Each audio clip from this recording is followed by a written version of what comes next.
All right. Welcome back to Last Second Sports, where we are giving you our take down to the last second. It's your boy Jesse here to talk a little bit about surprise, Trey Lance. So, came out today that Trey was going to be staying in the Bay for an extra week to work out with his teammates. And of course, somehow, some way, this was met with negativity. I don't really understand how that can be the case, but it was. But it just got me thinking, what is the upside of Trey Lance? Like realistically, what are we looking at with Trey Lance?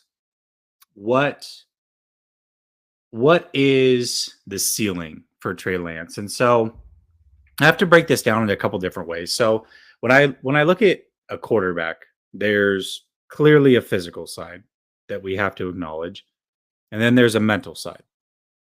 And when we look at Trey Lance, I got to be honest, I think I'm more confident in the mental side than I am the physical side because Trey Lance is somebody who had a full ride scholarship to Brown University, academic scholarship.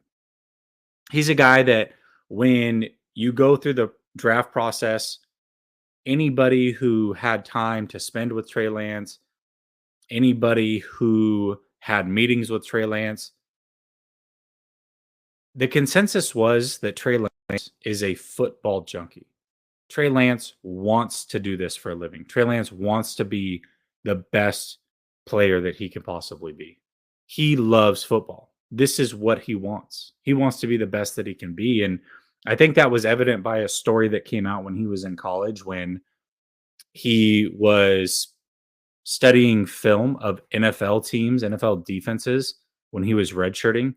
Like these are the stories that you hear about Trey Lance. And as you go further down in the process, personally talking to his quarterback coach, Sean McAvoy, talking to NDSU's quarterback coach, Randy Hedberg, listening to what the players say about Trey Lance and listening to what Shanahan says about Trey Lance, this is clearly a bright individual. This is somebody who picks up on the playbook very, very quickly.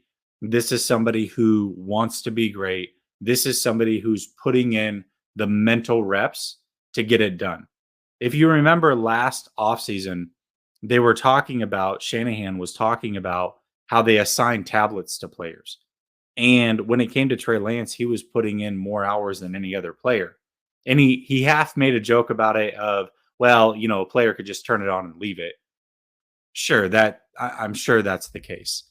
But with Trey Lance, when you couple that with everything that we know about him, I highly doubt that was the situation here, right?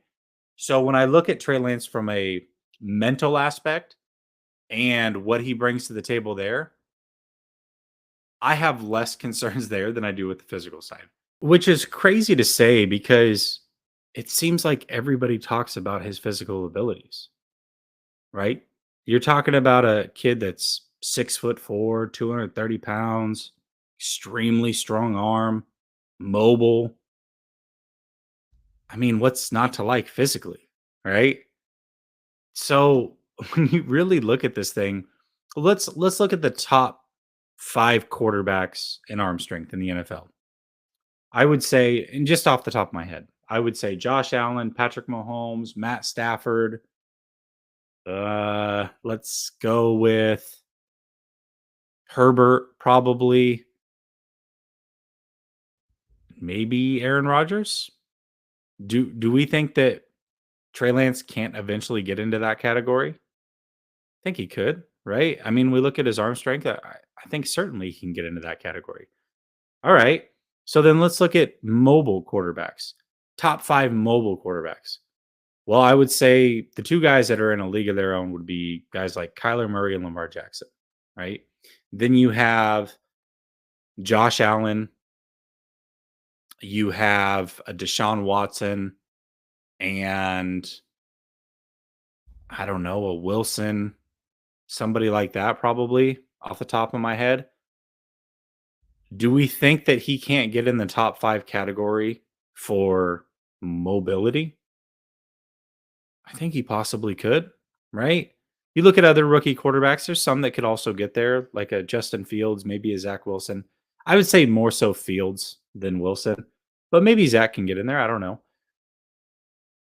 So when you really look at this thing, if he physically meets some check marks to possibly be top five, and if not top five, you may disagree, top seven, top eight in the league for arm strength, top seven, top eight in the league for mobility, and you're talking about somebody who is mentally all there, somebody who's smart, somebody who makes good decisions, the sky's the limit for this kid. It really is. I just I don't know. The more I hear about Trey Lance, the more and more I get impressed. And I'm just excited for the future of the 49ers. I hope you're excited for the future for the 49ers. I'm excited for Trey Lance. I cannot wait to see this kid hit the field. I can't wait to see his growth. It's not going to be perfect, and I understand that. But just even in the games he played last year, where he was super raw from a standpoint of what he was asked to do and not playing for nearly 2 years, he just learned so quickly. You saw it. There were plays early in games where he wouldn't make the right decision. And then he would come back immediately a quarter later. Similar look, right decision. You look at somebody like Justin Fields, right? Justin Fields really struggled with that. There were games, I forget who he was playing. Alex Rollins did a great job of breaking this down, but he basically broke down how they were playing a kind of an exotic cover two over and over. I think it was Pittsburgh. And he fell for the same thing over and over and over. Now, he was able to adjust in future games, but within that game, he didn't adjust, right? Trey Lance is adjusting mid game. Like, it's great that you can adjust after a game, but as a rookie, you're already adjusting mid game. That's extremely impressive. Extremely impressive. You look at Jimmy Garoppolo, right? He gets confused with cover one robber still to this day. 8 years into his career, the same coverage confuses him pretty regularly. Trey Lance is making adjustments mid game. Mentally, he's there.